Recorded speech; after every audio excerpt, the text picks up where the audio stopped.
So now let's move on to the next talk, which is Catherine Reisser from Evotec. She's giving a talk on migrating to ChemAxon, the good, the bad, and the ugly.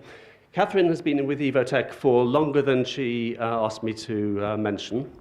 Prior to that, she was a chemist, starting in France and then at Evotec. More recently, for quite a few years, she's been working in the sort of the IT area and has been responsible for a large number of the applications that Evotec have rolled out using ChemAxon technology, including registration and a large number of other applications. And I can't really think of anyone better placed to be able to give us a story of migrating to ChemAxon, the good bits and the bad bits. So I'll hand over to Catherine. Good morning, everyone, and thank you, Tim, for the introduction.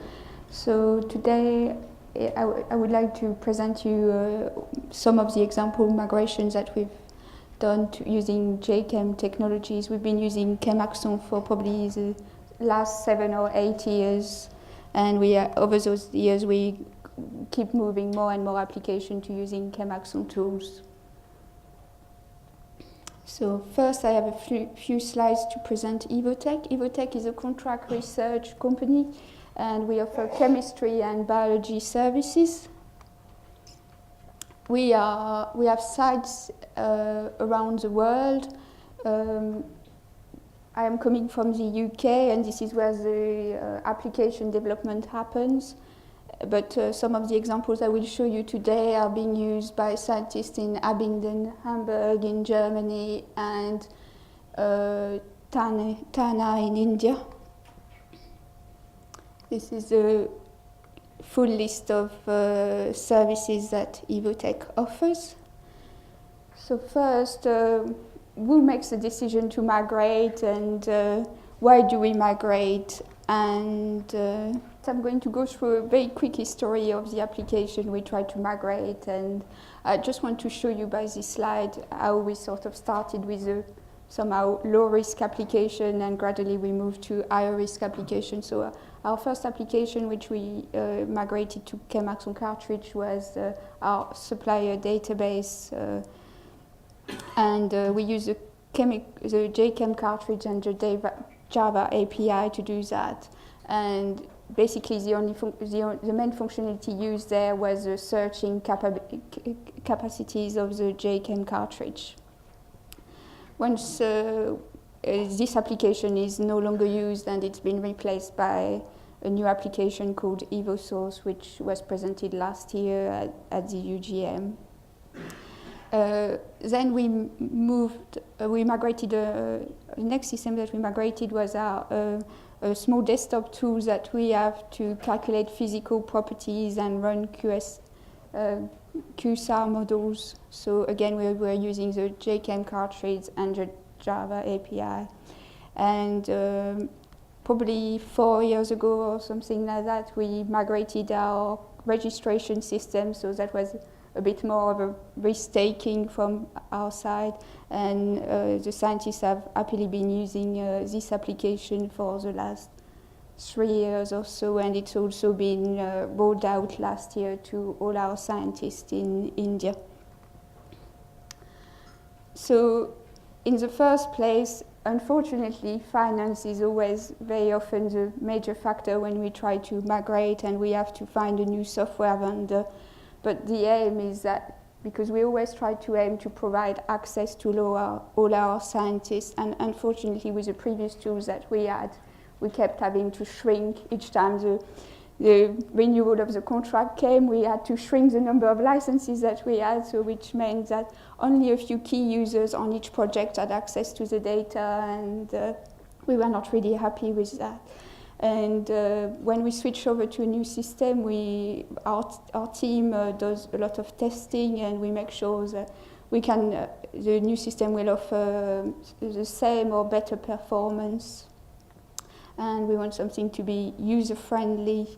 And we also look at the support. In the past, we've had loads of applications where once it was set up, then the support came to nothing, and all the emails that we sent we kept waiting and until we'd found a workaround, and the answer never came to our problem, whereas with ChemAxon we've had good support, and when we suggest new ideas, those ideas somehow appear in the next version.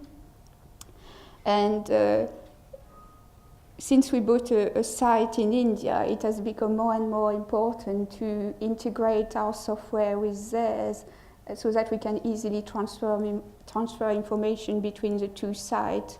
I will show you in some of my next slides how this is why we've chosen, for example, JChem for Excel, because we had two different chemistry spreadsheet tools on the different sites, and each time we kept telling the chemists, please export an SD file, and they will be able to import it over there, but they kept sending the Excel spreadsheet and complaining that they couldn't see the structure. So when we bought RSIL a couple of years ago, we had decided that they were going to use our registration system, and that was it. They had no choice. That was what we had to do. But they're also doing a lot of library enumeration over there, so we had to find them a suitable replacement for that tool or decide whether we would keep to license their existing tools. So we came up with a short list of what was critical and what we wanted the software to do. So we wanted to be able to enumerate easily up to 1 million structure, and also a key factor for us was that we were able to transfer some of the reactant properties to the product to identify how the compound was synthesized. So we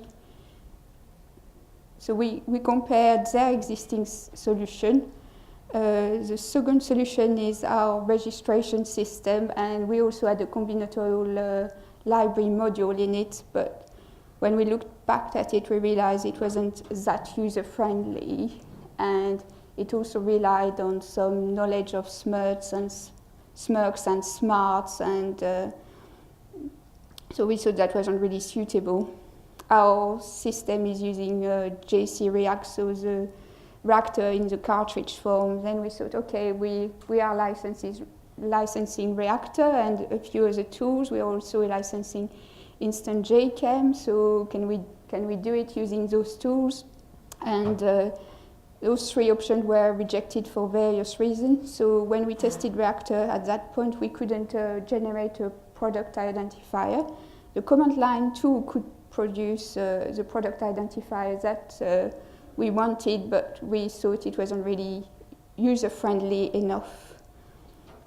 And again, instant JChem, we couldn't produce the product identifier. It is now available. So in that case, the winner is we decided to use KNIME and the reactor nodes in KNIME to enumerate our libraries, because it's user-friendly, it was fast enough for what we wanted to do, could generate large number and also enumerate products for multi-steps libraries. So this is one of the an example workflow. So here we can clearly see that we have a 4-step library. We can export intermediate, and using the column combiner node, we can generate the product identifiers that we need. So as long as we tick all the right options, we have what we want at the end. Once the library is enumerated, we also needed a temporary storage solution for the products until they were registered, because our policy is to only register the compounds once they are synthesized. So we needed a tool that would allow us to store those libraries, and we wanted to allow, it needed to offer structure and text searching. We wanted to be, it should also be easy to import and export data, and we also needed to merge data based on the product identifier, and we needed a centralized multi-user access because our analytical department is querying the data for their LCMS system. So In that case, again, we looked at what we had available, and we saw instant JChem set up on an Oracle database, and setting up a shared project is going to be perfect for what we want. It's also very user-friendly. So the actual, now that we've got a solution, we have to look at how we've implemented it and how we've migrated the data. Because there were not that many libraries, we decided the easiest way around was to export the data as SD files and re-import them into instant JChem. By using instant JChem, we've also streamlined the process, which was, I think, merging data in the previous system was overly complicated. So we have one main user of this system in India. It's been in use for probably about the last 3 months. It's been a very smooth transition. We know that our data is stored as SMARs. It's not encrypted. It's very easy using KNIME or instant JChem to troubleshoot the enumeration failures. The only thing that the user in India has got to remember is to map the reaction, because she wasn't really used to that. And the other drawback is that our server is located in Abingdon, and it's a bit slow to use from India, but hopefully this server should be moved in Tana soon. My next example is how we've tried to convince scientists to give up on their local ISIS-based databases and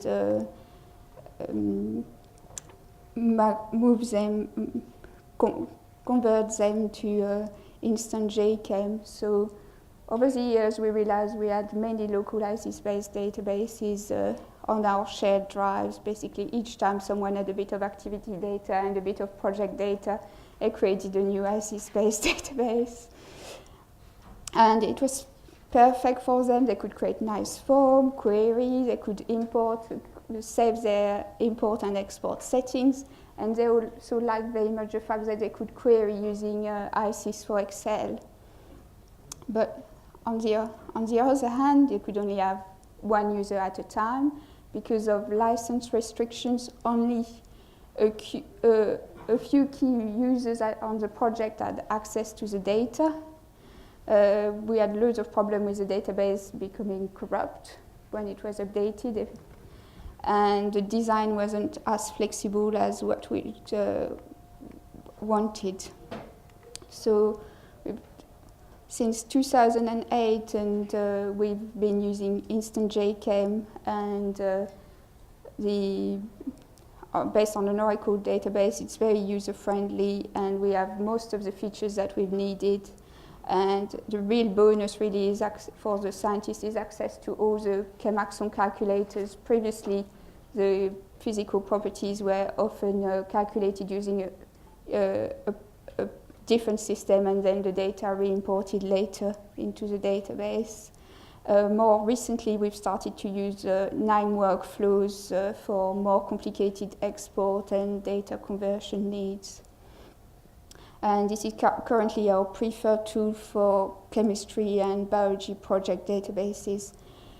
In between, we have tried to convince users to use a centralized system to put all their activity data, but despite all the effort that was put into it, we've never achieved it, because the data that we receive from the client never seemed to be in a suitable format, so always had to be manipulated and to fit the database. So that sort of never came to anything, whereas they've taken, they're quite happy to load their own data in instant JChem, and they find it a lot easier. And I think the form view is what sort of convinced them, because it's quite close to ISIS and even closer in the new version. So this is an example, a screenshot of a database. So the chemists in Abingdon are loading the chemistry data, and the biologists and the AdMed team in Hamburg and in Abingdon are loading the rest of the data. By using the hyperlink field in IJC, we can even link to IC50 curves pictures.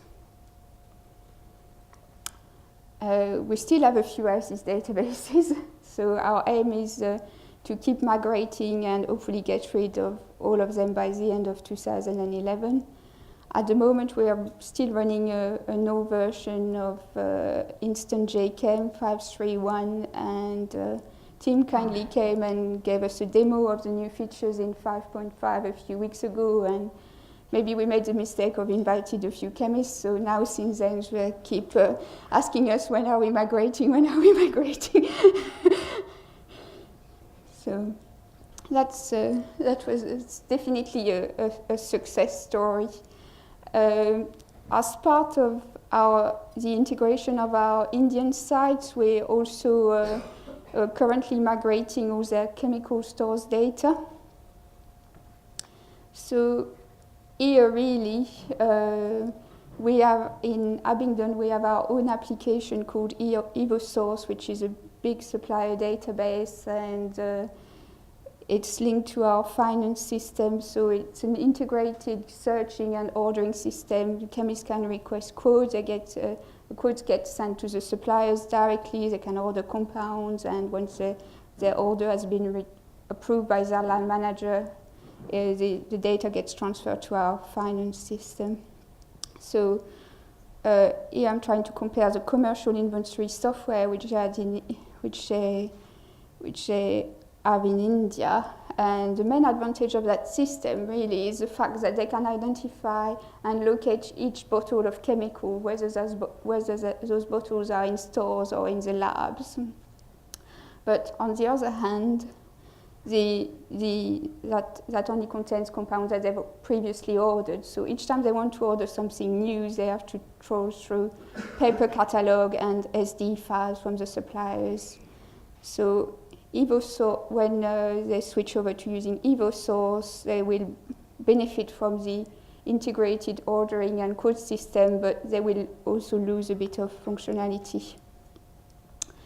So in that case, the migration didn't work as well as for their library tools, because when we tried to export data from their application, we realized it just didn't work. We could export a few compounds as long as they were on the Chem shelf. Any export greater than probably 100 compounds just stalled.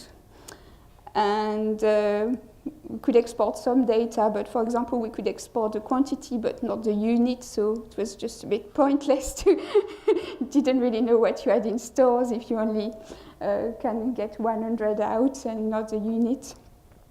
So after quite a bit of effort, we managed to get into the database somehow. Basically, unfortunately, our IT support in India seemed to have moved over, and no one had real knowledge of where the database was, and whatever. a bit of a challenge. But after getting into the database, we realized that that was the first hurdle. The second one was realizing that the structures were encrypted. But after a few more days, we found the correct cartridge functions to convert them to something sensible. And the data model was fairly simple, so we decided to export selected data from selected tables and created PL SQL scripts to migrate their stores data into our finance system. In the process, we also discovered that they had more than 3,000 bottles which had lab location. So we've encouraged them to return as many compounds to store as they could. So this application is about to go live, and maybe a few potential issues looking forward is the fact that for them, compound identifiers will replace bottle identifiers. And definitely at Evotec, scientists are very much attached to numbers. So everyone in Abingdon knows what the code is for benzoyl chloride, but probably for the scientists in Tane it will mean nothing. And they will have to suffer some functionality loss until EOevoe can be extended to allow tracking of the compounds in the lab. But hopefully they will also gain with access to more catalog data, they will also gain a lot of functionality. So only future will tell if the benefits will outweigh the functionality lost. The last example I would like to show you is how we've migrated, we've started using a new chemical spreadsheets. So really here, the driving force was quite different. What we found is that we have a big push from our IT department to keep upgrading Office. And we couldn't upgrade to Office 2007 unless we had a suitable working version of the spreadsheet tools we were using in the UK. And now they're pushing us to upgrade to Office 2010 as quickly as possible because they want better integration with SharePoint. So that was one. And the second driving push was that the fact that the software that we had in the UK wasn't licensed to everyone. In India, the software was licensed to all of them, but they didn't seem to have such a good support, and definitely the latest release that they had received was very buggy, and they never seemed to be able to get any fixes. So we decided to choose JChem for Excel, and we started rolling it out before Christmas. The main aim was to make sure we had a suitable replacement tool before our license ran out in India in April this year. And we had, this is where we've encountered the most resistance from the chemists. Glaxo, people like to use ChemDraw, definitely in Abingdon they liked ISIS for Excel, and they complained a lot, oh, I've been using this for the last 20 years, why do I need to change now? And the other thing that they've complained about, that the fact that they didn't know very well how to use Marvin, and sometimes the structures don't look very pretty when they want to copy them in their report or PowerPoint slides. And some of them are being so picky that they even count the number of clicks that it takes them to do a task. And unfortunately, we've had quite a few issues when we tried to install and upgrade the different version. And we thought we'd done a lot of thorough testing by testing in our department and also testing the installation on a small group of PCs. But somehow, when it arrives on the scientist's desktop, it didn't always behave in the way that we wanted, but we have received a lot of help and support from Thomas on that one. And more recently, we haven't heard so much from the chemists, so we think maybe this is solved. But on the other hand, there were all the users, probably mainly the users which collaborate more with different sites, and all the users who didn't have access to the software before are quite keen because they can send the spreadsheet to their other colleague and they can all see the same structures, edit the same spreadsheets, and they also like the fact that they can calculate physical properties using the JChem for Excel function and use R group decomposition and run some simple enumerations.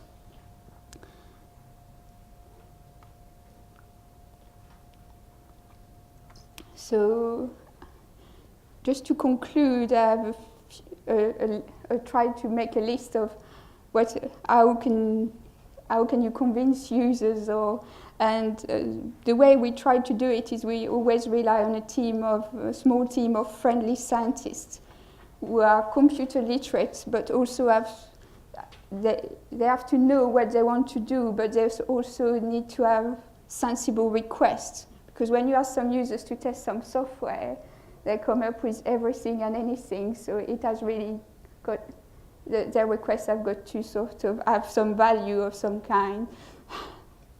And the other factors is if you give equivalent of wider functionality, you can it's easier to convince them because they can see the benefits. And again, if they couldn't have a license before, but they can now, it's always a way to facilitate the move.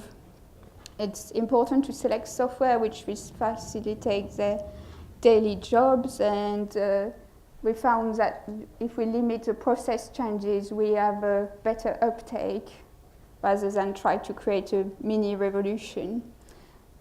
And we never seem to, even if we try to, we never seem to allow enough time for testing, training, and support. Thank you for your attention. Do you have any questions?